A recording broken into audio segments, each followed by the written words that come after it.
Salam dan bahagia Bapak Guru hebat. Saya Muhammad Khairul Umam, calon guru penggerak Angkatan 8 dari Kabupaten Pekalongan, bertugas sebagai guru pendidikan jasmani, olahraga, dan kesehatan di SMP Negeri 3 Kandang Serang. Pada kesempatan kali ini, saya akan menyampaikan aksi nyata saya.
Assalamualaikum Pak Bambang. Hari ini bagaimana Pak kabarnya Pak? Untuk hari ini kabarnya baik-baik saja, sehat selalu. Demikian juga yang saya harapkan untuk Pak Umam juga mudah-mudahan sehat selalu. Alhamdulillah Pak, saya kabar hari ini baik dan sehat. Pak Bambang sehat ya Pak? Amin, amin, sama-sama. Ini Pak, ini ada saya wawancara Pak terkait dengan dilema etik dan bujukan moral Pak. Ya. Yang pertama Pak Bambang, Ya. selama ini bagaimana Pak Bambang dapat mengidentifikasi kasus-kasus yang merupakan dilema etik atau bujukan moral Pak? Gimana? Ulangi. Oke. Yang pertama Pak, selama ini bagaimana Pak Bambang dapat mengidentifikasi kasus-kasus yang merupakan dilema etik atau bujukan moral Pak? Berarti itu harus sesuai dengan 3 prinsip. Sesuai dengan 3 prinsip dilema etika dan 4 paradigma dilema etika. Jadi sesuai dasarnya 3 prinsip itu 3 dan prinsip. 4 paradigma. Iya, betul. Iya. Baik Pak. Selanjutnya selama ini bagaimana Pak Bambang menjalankan pengambilan keputusan di sekolahan Bapak, terutama untuk kasus-kasus di mana ada 2 kepentingan yang sama-sama benar atau sama-sama mengandung nilai kebajikan Pak? Berarti ada 2 kasus ya. Oke Pak. Ya. Kalau seperti itu kita harus hati-hati dalam mengambil keputusan dan hendaknya juga dimusyawarahkan dan di skala prioritaskan mana yang lebih penting atau lebih diutamakan. Skala prioritas nih Pak. Skala prioritas ya. Berdasarkan kepentingan. Ada beberapa kasus yang diutamakan, yang nomor 1 adalah kasus yang lebih penting, yang penting. Menurut skala prioritas nanti dipilah-pilah, nanti kita ambil langkah yang prioritas yang pertama dulu yang kita selesaikan dan seterusnya. Itu kasus yang lain berarti di nomor 2 dan seterusnya. Baik Pak. Untuk langkah-langkah atau prosedur seperti apa yang bisa Pak Bambang lakukan selama ini Pak? Langkah-langkah? Iya Pak. Itu langkah-langkahnya harus sesuai dengan 3 prinsip. Langkah-langkahnya harus sesuai dengan 3 prinsip. 3 prinsip dilema etika dan 4 paradigma dilema etika serta 9 langkah dalam pengambilan keputusan. Baik Pak, untuk selanjutnya hal-hal apa saja yang selama ini Pak Bambang anggap efektif dalam pengambilan keputusan pada kasus-kasus dilema etika, Pak? Saya kira yang langkah-langkah yang lebih efektif ya kita mengutamakan masalah-masalah atau kasus yang sudah diprioritaskan. Itu berarti kita memusyawarahkan masalah-masalah atau kasus-kasus yang sudah diprioritaskan. Untuk kasusnya bisa dicontohkan, Pak, misalnya kalau di sekolahan Pak Bambang, untuk kasus faktanya, Pak. Kasusnya kasus ketertiban itu harus teliti dan bijaksana dalam mengambil keputusan. Berarti kedisiplinan murid ya, Pak? Kedisiplinan murid ya. Selanjutnya, Pak, hal-hal apa saja yang selama ini merupakan tantangan dalam pengambilan keputusan pada kasus-kasus dilema etika, Pak? Apakah ada tantangannya, Pak? Tantangannya itu ya untuk itu tantangannya Pak. Nanti dulu ikat di sini Pak. Nanti dulu Pak. Baik, Pak. Nanti dulu.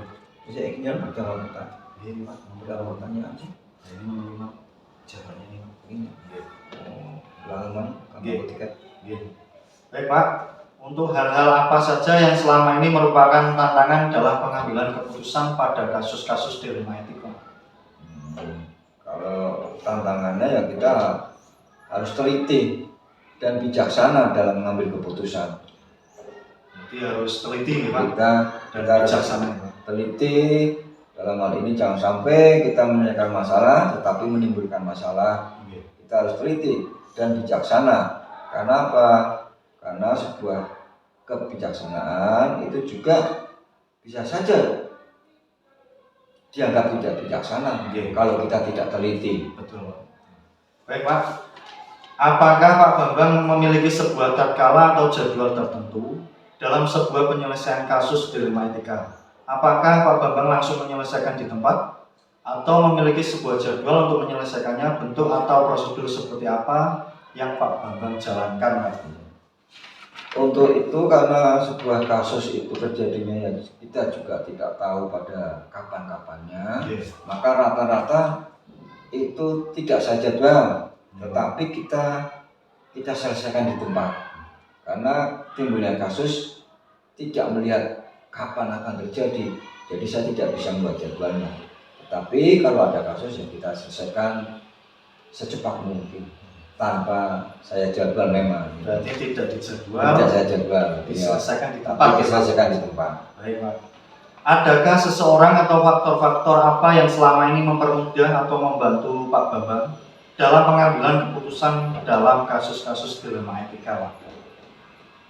Dalam hal ini memang ada yang membantu, yaitu wakil kepala saya, dan guru BK bimbingan konseling.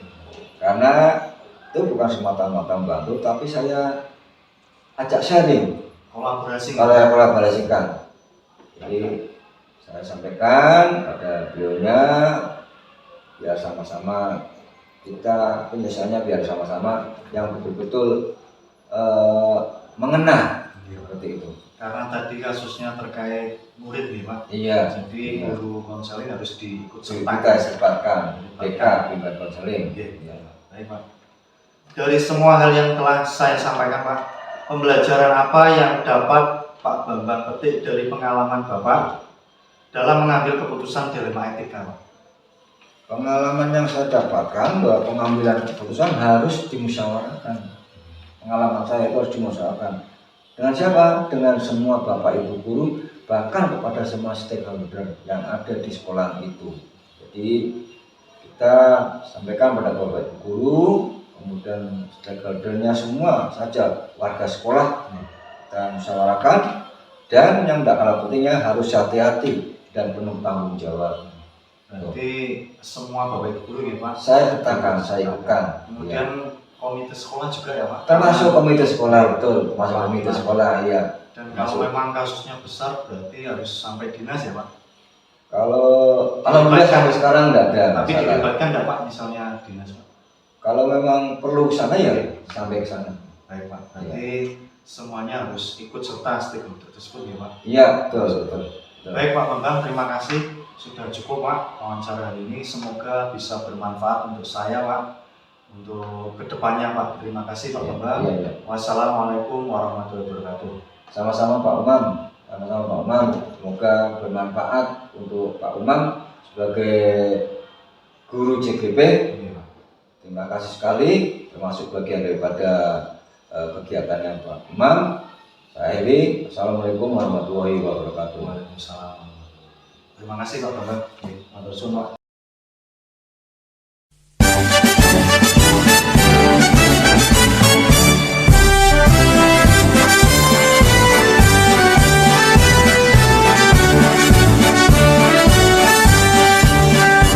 Bulatkan tekad, kuatkan hati, negeri ini memanggilmu kawan. Belajar bergerak berbagi untuk negeri, guru penggerak majukan pendidikan. Guru penggerak menghamba pada murid, kreatif rancang pembelajaran. Hargai potensi, tingkatkan prestasi, lahirkan profil pelajar Pancasila. Belajar, bergerak, berbagi untuk negeri, kita menjalin kolaborasi. Belajar, bergerak, berbagi untuk negeri, demi bakti pada Ibu Pertiwi.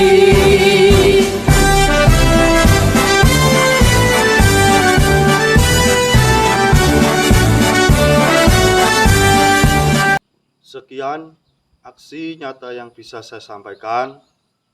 Salam dan bahagia Ibu dan Bapak guru hebat. Salam guru penggerak. Terima kasih. Wassalamualaikum warahmatullahi wabarakatuh.